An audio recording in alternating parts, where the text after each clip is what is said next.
नमस्कार, मी विशाल परदेशी. या बुलेटिनमध्ये आपलं सगळ्यांचं स्वागत. थोड्याच वेळात राज्य सरकारचा मंत्रिमंडळ विस्तार सुरू होतोय आणि तो होणार आहे.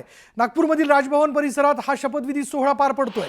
महायुतीचे 39 आमदार, 39 चेहरे मंत्रिपदाची शपथ घेतील. राज्यपाल CP राधाकृष्णन नव्या मंत्र्यांना पद आणि गोपनीयतेची शपथ देणार आहेत.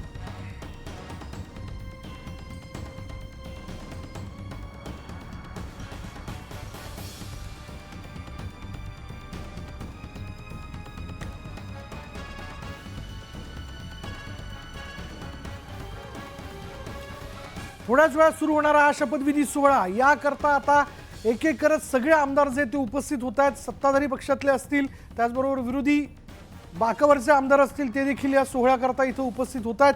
पण तत्पूर्वी हे सांगायला पाहिजे की आजच्या या सोहळ्याकरता कोणाची वर्णी लागते याबद्दल मोठी चर्चा झाली.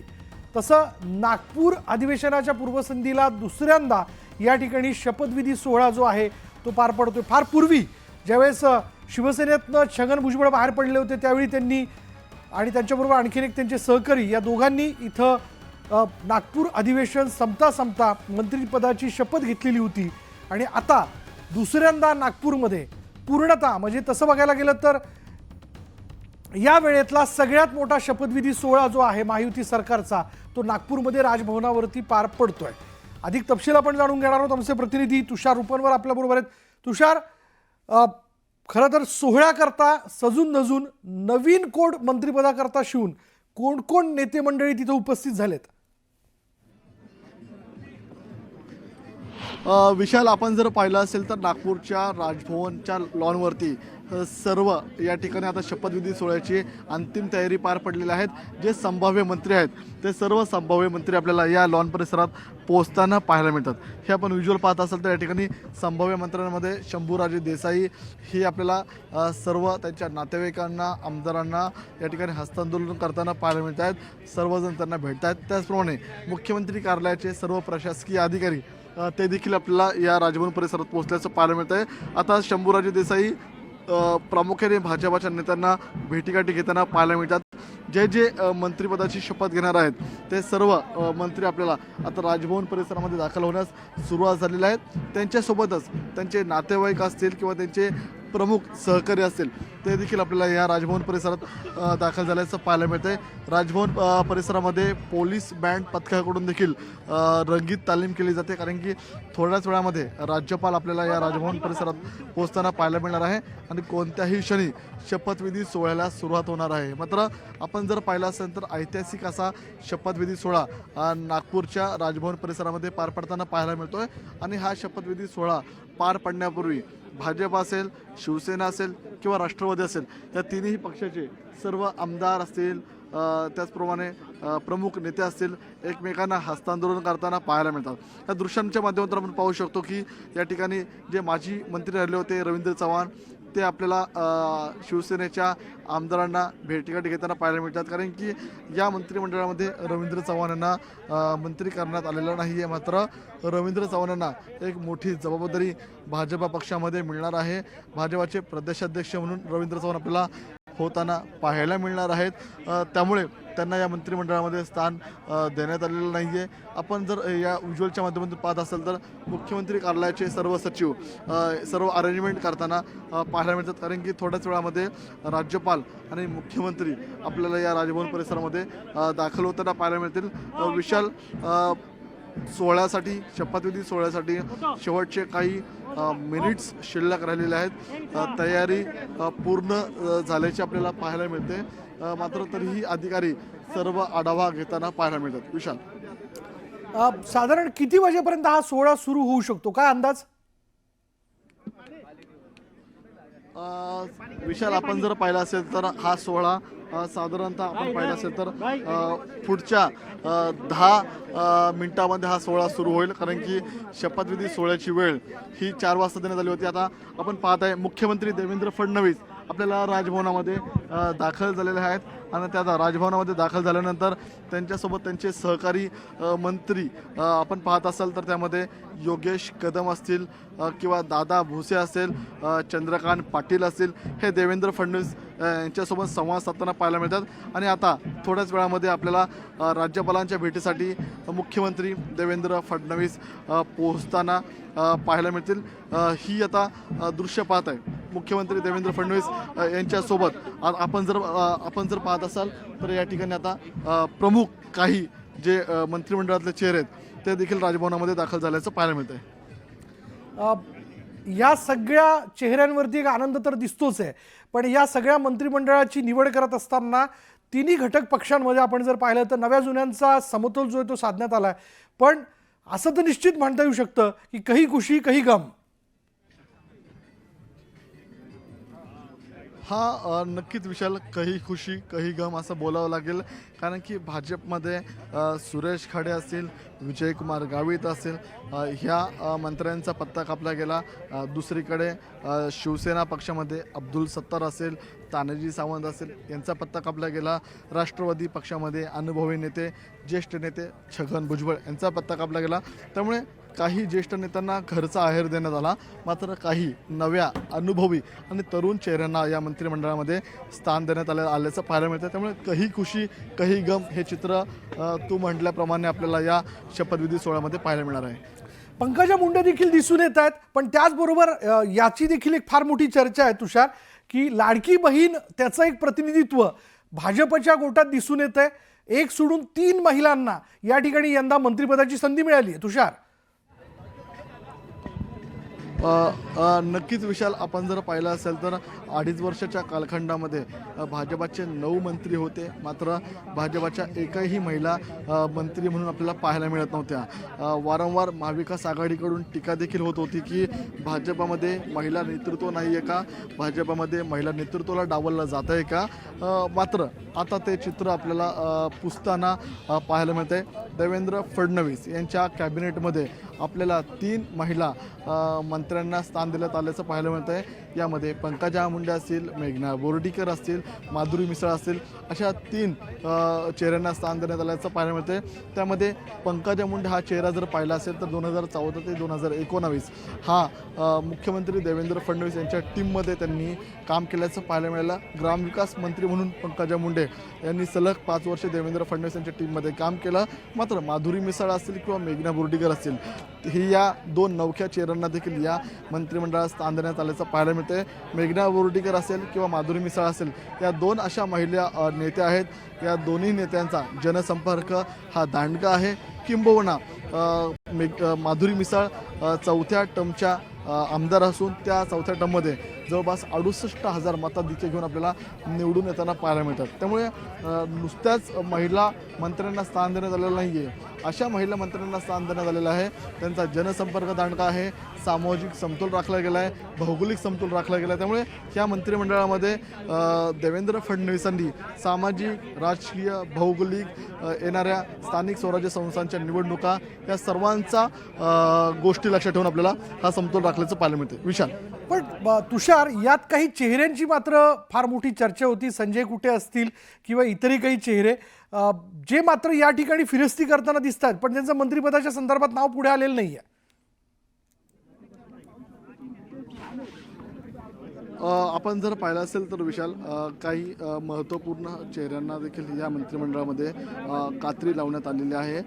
ज्या चेहऱ्यांविषयी चर्चा केली जात होती ते चेहरे या मंत्रिमंडळामध्ये आपल्याला कापण्यात आल्याचं पाहायला मिळतं। आपण पाहत असाल तर राणे कुटुंबीय देखील आपल्याला या राजभवनाच्या लॉनवर दाखल झाल्याचं पाहायला मिळतं। नीलम राणे, नितेश राणेंच्या आई या दाखल झाल्याचं पाहायला मिळतं। नीलम राणे त्यांच्यासोबत सर्व कुटुंबीय आहेत, ते राजभवन परिसरामध्ये दाखल झाल्याचं पाहायला मिळतं। त्यांच्यासोबत आपल्याला त्यांच्या कुटुंबातील त्यांचा चिरंजीव असेल, त्यांचा मुलगा असेल किंवा त्यांच्या फॅमिलीतले सर्वजण या शपथविधी सोहळ्यासाठी दाखल झाल्याचं पाहायला मिळते। नीलम राणे या थोड्या वेळापूर्वीच नितेश राणेंची त्यांनी भेट घेतली होती। नितेश राणेंनी त्यांचे आशीर्वाद घेतले आणि आपल्याला तुषार, एक महत्त्वाचा अपडेट येतोय। आज शपथ घेणारे आमदार जे ते 2.5 वर्षाकरता म्हणून शपथ घेत आहेत आणि महायुतीत 2.5 वर्षांचा फॉर्म्युला असल्याचं खुद्द अजित पवारांनी सांगितलेलं आहे.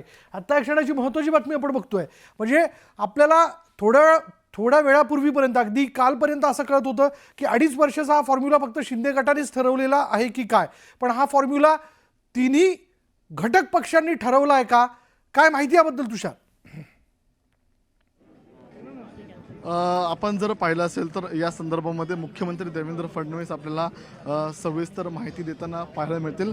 अजित पवार गट असेल किंवा शिवसेना गट असेल या संदर्भातली जी वक्तव्य बाहेर येतात यावरती नेमकं मंत्रिमंडळाचा फॉर्म्युला काय असेल, मुख्यमंत्री पदासंदर्भातला फॉर्म्युला काय असेल हे स्वतः आपल्याला मुख्यमंत्री देवेंद्र फडणवीस सांगताना पाहायला मिळतील. मात्र आपण पाहत असाल तर 2.5 वर्षाचा फॉर्म्युला असेल का किंवा फॉर्म्युला हा जास्त असणार आहे या संदर्भातलं भाष्य स्वतः मुख्यमंत्री देवेंद्र फडणवीस करतील. आपण देवेंद्र फडणवीस यांच्याशी संपर्क साधून या संदर्भातली प्रतिक्रिया घेण्याचा देखील प्रयत्न केला, मात्र तुर्तास त्यांची प्रतिक्रिया मिळू शकलेली नाही आहे. मात्र नेमका कालावधी किती असणार आहे हे आपल्याला काही कालखंडानंतर पाहायला मिळणार आहे. तुषार, दृश्यांमध्ये दिसतंय की एकनाथ शिंदे देखील आता तिथं राजभवनावरती दाखल झाल्याचं आपण बघतोय. एकनाथ शिंदे देखील आता तिथे पोहोचलेले, देवेंद्र फडणवीस पोहोचलेत, मुख्यमंत्री देवेंद्र फडणवीस, उपमुख्यमंत्री एकनाथ शिंदे देखील तिथं दाखल झालेत. अजित पवार देखील आलेत का तुषार? आपण जर पाहत असाल तर राजभवन परिसरामध्ये मुख्यमंत्री देवेंद्र फडणवीस, उपमुख्यमंत्री एकनाथ शिंदे, त्याचसोबतच उदय सामंत असतील, पंकजा मुंडे असतील, हे सर्व प्रमुख मंत्री आपल्याला दाखल झाल्याचं पाहायला मिळतं आहे. मात्र अजित पवार आता आपल्याला थोड्याच वेळामध्ये दाखल होताना पाहायला मिळणार आहेत, कारण की अजित पवार त्यांच्या सहकारी मंत्र्यांसोबत राजभवनामध्ये पोहोचतील अशी माहिती आहे. मात्र तुर्तास तरी मुख्यमंत्री देवेंद्र फडणवीस आणि उपमुख्यमंत्री एकनाथ शिंदे हे दोघेही राजभवनामध्ये दाखल झालेले आहेत. थोड्याच वेळामध्ये शपथविधी सोहळ्याला आपल्याला सुरुवात होताना पाहायला मिळणार आहे. राहिला प्रश्न, जो प्रेक्षकांच्या मनातला प्रश्न आहे, शपथविधी सोहळा तर पार पडेल, यामध्ये जर आपण वर्गीकरण करायचं झालं तर किती कॅबिनेट, किती राज्यमंत्री?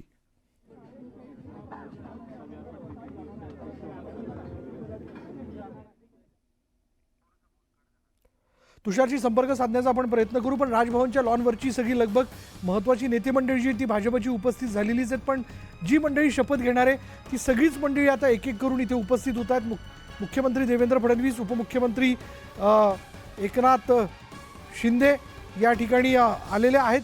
शिवाय राजभवनाच्या बाहेरची दृश्य आपण बघतोय, कार्यकर्त्यांची मोठी गर्दी आहे आणि आता जी आमदार मंडळी आहेत त्यांना देखील इथं सोडलं जातं. नरहरी झिरवळ हे बहुसंख्य आपल्या कार्यकर्त्यांसह इथं आल्याचं आपण बघतोय, कारण त्यांना देखील मंत्रिपदाची शपथ घेण्याकरता म्हणून आमंत्रण देण्यात आलेलं आहे आणि कदाचित त्यांच्याबरोबर असणाऱ्या या सगळ्या गर्दीला कार्यकर्त्यांना आवरण्याची कसरत पोलिसांना या ठिकाणी करावी लागते.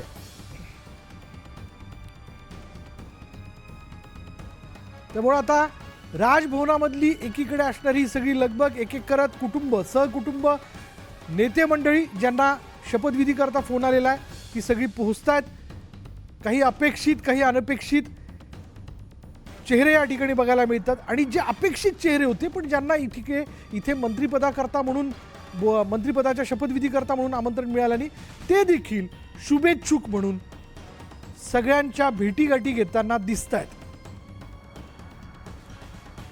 मुख्यमंत्री देवेंद्र फडणवीस पोहोचलेत, उपमुख्यमंत्री एकनाथ शिंदे पोहोचलेत, पंकजा मुंडे तिथे उपस्थित झालेल्या आहेत, योगेश कदम दिसत आहेत, निलेश राणे हे देखील सहकुटुंब या ठिकाणी आलेले आहेत, कारण त्यांचे बंधू नितेश राणे आज मंत्रिपदाची शपथ घेत आहे. भाजपच्या गोटातील एक आक्रमक चेहरा म्हणून नितेश राणेंना ओळखलं जातं, जे आज मंत्रिपदाची शपथ घेत आहे. पुन्हा एकदा तुषारकडे आपण जाऊयात. तुषार, आता राहिला विषय, प्रेक्षकांच्या मनातला हा विषय प्रश्न आहे की किती कॅबिनेट आणि किती राज्यमंत्री याचं वर्गीकरण कसं करता येईल, म्हणजे याबद्दल काही कळू शकलंय का? आपण जर पाहिलं असेल तर विशाल, आजचा घटनाक्रम प्रेक्षकांना सांगायला हवा. सुरुवातीला देवेंद्र फडणवीस यांच्या कॅबिनेटमध्ये उपमुख्यमंत्री एकनाथ शिंदे आणि उपमुख्यमंत्री अजित पवार असतील, त्याचप्रमाणे आज होणाऱ्या सर्व मंत्र्यांचा शपथविधी सोहळा पार पडेल. आज हा शपथविधी सोहळा पार पडल्यानंतर त्यांचं खातेवाटप साधारणतः संध्याकाळपर्यंत जाहीर होईल आणि या खातेवाटप जाहीर झाल्यानंतर आपल्याला तातडीची बैठक स्वतः मुख्यमंत्री देवेंद्र फडणवीस यांच्या उपस्थितीमध्ये कॅबिनेट घेतली जाणार आहे. हा सर्व झाला घटनाक्रम. त्यानंतरचा प्रश्न आला की नेमकं यामध्ये कालखंड दोघांना कसा वाटप केला जाणार आहे. तर या संदर्भामध्ये कॅबिनेटचे प्रमुख म्हणून हे देवेंद्र फडणवीस असतात आणि मुख्यमंत्री म्हणून देवेंद्र फडणवीस आपल्याला अंतिम निर्णय घेताना पाहायला मिळतील की या ठिकाणी नेमकं कालखंड कोणाचा आणि किती असावा. मात्र तुर्तास आपल्याला जी माहिती मिळते त्यानुसार मुख्यमंत्री देवेंद्र फडणवीस यांच्या सोबत जी टीम असणार आहे त्या टीममध्ये अनुभवी असतील, तरुण असतील, या सर्वच चेहऱ्यांना संधी देण्यात आल्याचं पाहायला मिळतंय. नेमकं कालखंडाबाबत अंतिम निर्णय किंवा योग्य निर्णय भाजपच्या पक्षश्रेष्ठी दिल्लीतील हायकमांड घेताना पाहायला मिळतील किंवा मुख्यमंत्री म्हणून देवेंद्र फडणवीस निर्णय घेताना पाहायला मिळतील. बरं, पण मग आज सगळेच कॅबिनेट मंत्रिपदाची शपथ घेत आहेत की यामध्ये राज्यमंत्रीपदाची शपथ घेणारे देखील चेहरे आहेत? विशाल, आपण जर पाहिलं असेल तर यामध्ये राज्यमंत्रीपदाची देखील शपथ घेणारे आहेत. हा शपथविधी सोहळा पार पडल्यानंतर जो व्यक्ती कॅबिनेट म्हणून मंत्रिपदाची शपथ घेईल ते स्पष्ट बोलतील की मी कॅबिनेट मंत्रिपदाची शपथ घेतोय. जो व्यक्ती राज्यमंत्रीपदाची शपथ घेतोय असं म्हणेल तो राज्यमंत्रीपदाची शपथ घेताना पाहायला मिळणार आहे. आपल्याला जी माहिती मिळते त्या माहितीनुसार प्रामुख्याने राष्ट्रवादी पक्षामध्ये सना मलिक आणि इंद्रनील नाईक हे दोघे राज्यमंत्रीपदाची शपथ घेताना पाहायला मिळतील. भाजपा पक्षामध्ये देखील राज्यमंत्री पद हे दिलं जाणार आहे. मात्र नेमकं राज्यमंत्रीपद कुणाला दिलं जाणार आहे, भाजपमध्ये असेल किंवा शिवसेनेमध्ये असेल, ही आपल्याला या शपथविधी सोहळ्याअंती पार पडताना पाहायला मिळणार आहे. आपण पाहत असाल तर चंद्रशेखर बावनकुळे जे प्रदेशाध्यक्ष होते ते आता मंत्री झालेले आहेत आणि जे संभाव्य प्रदेशाध्यक्ष म्हणून ज्यांचे नाव चर्चेत आहे ते अर्थात रवींद्र चव्हाण ते देखील राजभवनाच्या लॉनवर पोहोचल्याचं पाहायला मिळते. सर्वांना हस्तांदोलन प्रदेशाध्यक्ष चंद्रशेखर बावनकुळे मावळते करताना पाहायला मिळतात. त्याचप्रमाणे जे आता मंत्री म्हणून झालेले आहेत चंद्रशेखर बावनकुळे ते आपल्या कुटुंबियांसोबत सर्व आमदारांच्या भेटीगाठी घेताना पाहायला मिळतात.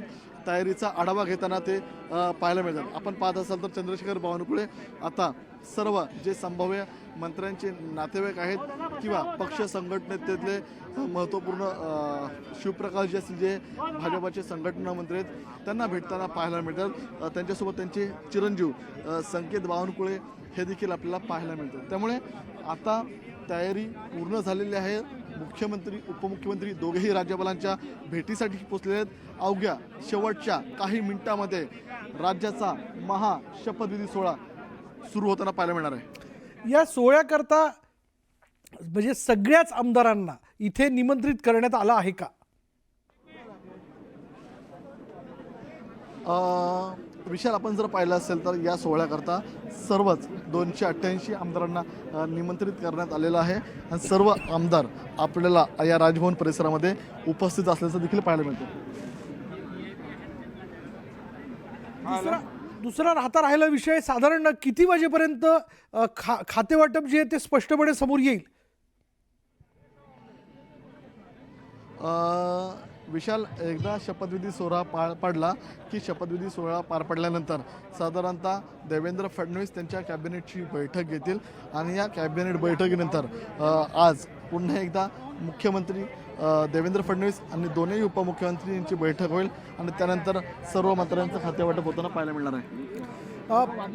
तुषार, तसं अधिवेशन म्हणजे नागपूरमधल्या हिवाळी अधिवेशनाच्या तोंडावरती तशी नागपूरमधली शपथविधी सोहळा होण्याची ही दुसरी वेळ आहे. कारण यापूर्वीही 1992च्या आसपास छगन भुजबळांनी जेव्हा ते शिवसेनेत बाहेर पडले होते आणि त्यांचे एक सहकारी त्यांनी इथे शपथ घेतली होती अधिवेशन संपता त्याही आठवणी ताज्या होत आहेत का? हो, नक्कीच. आपण जर पाहिलं असेल तर विशाल, यापूर्वीचा शपथविधी सोहळा हा जवळपास 50 वर्षांपूर्वी होताना पाहायला मिळाला होता पाहायला मिळाला होता. आणि त्यानंतर आपल्याला हा सोहळा पुन्हा एकदा जवळपास अर्ध्या शतकानंतर आपल्याला या नागपूरच्या नगरीमध्ये होताना पाहायला मिळतोय. खरं तर ऐतिहासिक असा हा सोहळा आहे. हा सोहळा मुंबईमध्येच पार पडेल अशी संपूर्ण तयारी मुंबईच्या राजभवन परिसरामध्ये करण्यात आली होती. मात्र आपण जर पाहत असाल तर आता ही तयारी ऐन वेळेला नागपूरला करण्यात आल्याचं पाहायला मिळतंय. आणि आता या राजभवनाच्या परिसरामध्ये सर्वच प्रमुख नेते असतील किंवा नातेवाईक हे पोहोचल्यानंतर आता थोड्याच वेळामध्ये या शपथविधी सोहळ्याला सुरुवात होणार आहे. आपण पाहत असाल तर भाजपाच्या ज्या नेत्या होत्या त्या आपल्याला शिवसेनेमध्ये पक्षप्रवेश केलेल्या शायना एनसी यांचा थोड्या मताने पराभव झाला. त्या देखील या राजभवन परिसरात पोहोचलेल्या. आपण त्यांच्याशी संवाद साधणार आहोत, त्यांची प्रतिक्रिया जाणून घेण्याचा प्रयत्न करणार आहोत. कारण की सर्वच नेत्यांना या ठिकाणी निमंत्रण देण्यात. शायनाजी, काय सांगाल? तुम्ही शपथविधी सोहळ्यासाठी उपस्थित आहात, काय पहिली प्रतिक्रिया? मला वाटते की इतिहास आता तुम्ही बघितलं की इतकी मंत्री आहे आणि 3 पक्ष आहे. हे संधी आहे महाराष्ट्राच्या जनतासाठी काम करायचं आणि त्याप्रमाणे सगळं एकत्र नक्कीच काम करणार. काय सांगाल, महायुतीची येत्या 5 वर्षातली काय ध्येय धोरणं असणार आहेत? महायुतीमध्ये आपल्याला जवळपास आता 4 महिला मंत्री होताना पाहायला मिळतात. खूप अभिमान आहे आणि इतकी छान वाटते की 4 महिला, त्याच्यात 3 आहे भाजपच्या, 1 आहे NCPचं. आणि महिलांना आम्ही नासिक पाठिंबा, महिलांचं जे मुद्दे आहे ते एक महिलाच समजू शकते. तर धन्यवाद. हे होते आपल्यासोबत बोलण्यासाठी शिवसेनेच्या नेत्या शायना एनसी. त्या मुंबादेवी परिसरातून निवडणुकीसाठी उभ्या राहिल्या होत्या. मात्र त्यांचा थोडक्या मताने आपल्याला पराभव होताना पाहायला मिळाला होता. मात्र सर्वांनाच या शपथविधी सोहळ्यासाठी निमंत्रण आल्याचं पाहायला मिळतोय. पहिला शपथविधी सोहळा आपल्याला मुंबईमध्ये पाहायला मिळाला आणि हा दुसरा शपथविधी सोहळा आपल्याला नागपूरच्या नगरीत पार पडताना पाहायला मिळतोय. सर्वच प्रमुख नेते या शपथविधी सोहळ्यासाठी उपस्थित असल्याचं आपल्याला पाहायला मिळतंय. आता जवळपास सर्वच आमदार पोहोचलेले आहेत, सर्व मंत्री देखील पोहोचलेले आहेत आणि आता थोड्याच वेळामध्ये या ठिकाणी शपथविधी सोहळ्याला सुरुवात होताना पाहायला मिळेल. विशाल, तुषार, मी पुन्हा एकदा तुझ्याकडे अपडेट घेण्याकरता येतोच. हा सोहळा देखील आपण बघणार आहोत, पण या सोहळ्याबद्दल काही प्रतिक्रिया आपल्यापर्यंत पोहोचतायत, पाहूयात. दोनों अच्छा कॉम्बिनेशन रखा गया है, जैसे सोशल रीजनल सभी कॉम्बिनेशन रखे गए हैं और यंगस्टर भी आगे आने चाहिए, अगली पीढ़ी भी हमारी आगे आनी चाहिए. जिनको 2 टर्म हुए 3 टर्म हुए ऐसे भी लोग हैं, उनको भी आगे आना चाहिए क्योंकि हमें आगे भी पार्टी को और ले जाना है. तो इसीलिए मुझे लगता है ये बराबर जो कॉम्बिनेशन रखा गया है वो बहुत अच्छा रखा गया है. इसलिए थोड़ी देरी हुई, लेकिन मुझे ऐसे लगता है कि तीनों पार्टियों ने नए लोगों को भी मौका दिया है. काही वेळापूर्वीच प्रदेशाध्यक्ष बावनकुळे साहेबांचा फोन आला आणि त्यांनी तसंही केलं की शपथविधी घ्यायला तुम्ही या म्हणून. मी पहिलं तर पंतप्रधान मोदीजी तसेच अमितभाई शाह आणि आमचे नेते मान्य देवेंद्रजी यांच्या नेतृत्वाखाली काम आणि या राज्यामध्ये निवडणुका आम्ही लढवल्या. त्यांचं मनापासून आभार मानतो. पक्षाचे सर्व कार्यकर्ते पदाधिकारी जे माझ्याबरोबर राहिले सगळ्यांचा आभार मानतो. आमचे भारतीय जनता पार्टीचे प्रदेशाध्यक्ष माननीय बावनकुळे साहेबांचा आम्हाला फोन आला आणि दुपारी 4 वाजता शपथविधी आहे, त्याच्या अगोदर तुम्ही पोचा असं त्यांनी आम्हाला निरोप दिला. आम्ही त्या हिशोबाने आज नागपूरमध्ये दाखल झालेलो. कोणत्या मंत्रिपदावर तुम्हाला काम करायचं? जे कुठलं खातं मान्य देवेंद्रजी जी कुठली जबाबदारी देतील ती योग्य तऱ्हे आणि त्याला न्याय द्यायचा मी पूर्णपणे प्रयत्न करेन. अभी पता चला है कि मेरा नाम आ गया है लिस्ट में और 4 बजे शपथविधि के लिए बुलाया है, तो 4 बजे हम लोग ओथ ले लेंगे. महायुति जो है महिलाओं का एक बार फिर से समर्थन रहा है, भले लाडली बहन हो या 3 जो महिलाएं हैं जो शपथ लेने वाली है. किस तरीके से देखते हैं, कितना महत्वपूर्ण मानते हैं इस फैसले को, और महिलाओं का काफ़ी योगदान रहा है सरकार में या सरकार के पीछे से जो सपोर्ट मिला है, आप किस तरीके से देखते हैं इस पूरी प्रक्रिया? नहीं, हमेशा हमारे सरकार ने महिलाओं को सम्मान किया है. आप जैसे भी देखते हैं कि लाडली बहन से पूरे समाज में आज महिलाओं को इतना सम्मान मिल रहा है. और यहाँ पूरी लिस्ट में भी आप देखेंगे कि 3 महिलाओं के नाम है, तो सरकार बहुत महिलाओं को प्रमोट कर रही है, ऐसा ही मुझे लगता है. मंत्रिपदासाठी नाही, मला शपथविधीसाठी फोन आला. आता शपथविधी कोणाचा आहे ते मला माहीत नाही, पण शपथविधीसाठी हजर राहा असा फोन मला आला बावनकुळे साहेबांकडून. बाबा, आम्हाला जी खात्रीदायक माहिती मिळाली त्यानुसार तुम्ही मंत्रिपदाची शपथ घेणार आहात, तर त्याबद्दल तुम्हाला बावनकुळेंनी किंवा देवेंद्रजींनी काही म्हटलं होतं का? नाही, मी मंत्री होतोय की नाही हे काही त्यांनी इंडिकेशन दिलं नाही. फक्त शपथविधीला हजर राहायला सांगितलंय मला. परमेश्वर करो तुमचं म्हणणं खरं हो. पुन्हा एकदा मंत्रिमंडळात स्थान मिळेल देवेंद्र फडणवीस यांच्या. जी हो, मला सकाळीच कळालं की देवेंद्रजींच्या मंत्रिमंडळात स्थान आहे आमच्या सगळ्या सहकाऱ्यांचं. आणि परत 2014 नंतर परत एकदा ते मुख्यमंत्री झाले आणि त्या टीममध्ये आम्हाला काम करायला. लाडकी बहीण एक नाही तर तब्बल 3 लाडक्या बहिणींना मंत्रिमंडळात स्थान मिळाले. सगळ्याच बाबतीत एकंदरीत बघताय खूप छान. मला एक 22 काय आमदार आमच्या निवडून आलेल्या आहेत महिला, आणि सगळ्यांना स्थान मिळालंय. खूप छान वाटतं. 2 लाडके भाऊ देखील आपल्यासोबत आहेत. शिवेंद्रराजे, खूप अभिनंदन. तुम्ही देखील मंत्रिमंडळात स्थान मिळाले. काय नेमकी प्रतिक्रिया? मनापासून समाधान आहे. देवेंद्रजी असतील, जे मोदीजी असतील, पंतप्रधान अमित शहाजी असतील, यांनी जबाबदारी दिली आणि नक्कीच ती समर्थपणे पार पाडू एवढं खात्री. जयकुमार रावल आपल्या सोबत आहेत. मागच्यातला खूप थोडासा काळ मिळाला, लगेचच ज्या गोष्टी झाल्या ते माहिती आहेत. परत एकदा नवी संधी, नवीन आता जोरदार कॅप्टनच्या नेतृत्वामध्ये काम करण्याची संधी आहे. 2/3 बहुमत आहे आणि जोरदार पद्धतीने आम्ही काम करू. महाराष्ट्र पुन्हा नंबर 1 होणार आहे. अनेक देशांबरोबर स्पर्धा महाराष्ट्र करणार आहे. बघा, एक शेवटचा प्रश्न.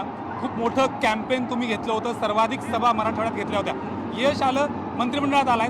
येत्या देखील मोठं आव्हान असणार आहे. 100% भाजप याकडे भाजप वाटचाल करते. काय नेमकी जबाबदारी घ्यायला हवी, लाडकी बहीण म्हणून देखील, सरकार म्हणून देखील? जबाबदारी ऑलरेडी मला आहेच आहे. प्रचार करण्याची होती, स्टार प्रचारक होती, आणि एक आमदार निवडून आणण्यासाठी पक्षाने जी जबाबदारी दिली होती, तशी आता जी जबाबदारी देईल ती माझ्यासाठी महत्त्वाची आहे. 100% करायचं आम्हाला भाजप. 100% भाजप करायचा आमचा प्रयत्न असणार. एकंदरीत बघितलं तर पंकजा मुंडे यांच्याशी आपण संवाद साधलाय.